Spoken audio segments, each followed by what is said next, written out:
Hindi man sang-ayon sa paraan ng kanyang kampanya kontra droga, ikinatuwa ng Catholic Bishops' Conference of the Philippines ang pagtutol ni Pangulong Duterte sa same-sex marriage.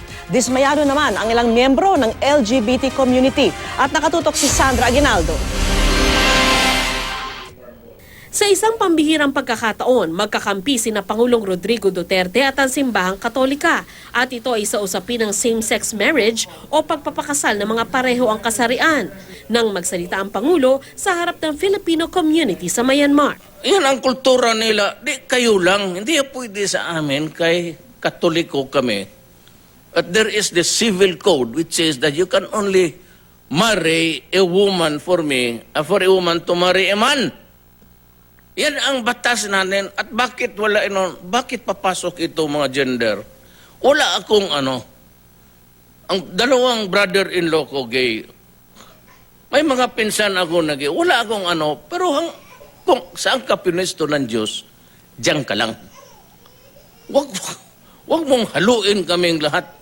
Ikinatuwa ito ng Catholic Bishops' Conference of the Philippines o CBCP na mulat sa poll tutol sa same-sex marriage. Sa ilalim ng Family Code, nakasaad na ang pag-aasawa ay sa pagitan lamang ng isang babae at isang lalaki.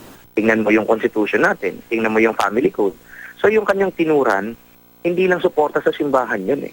That is actually also of the laws that we have.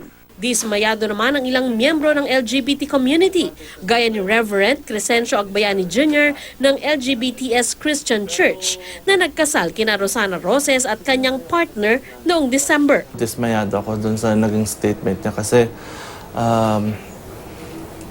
sana man lang naging neutral siya.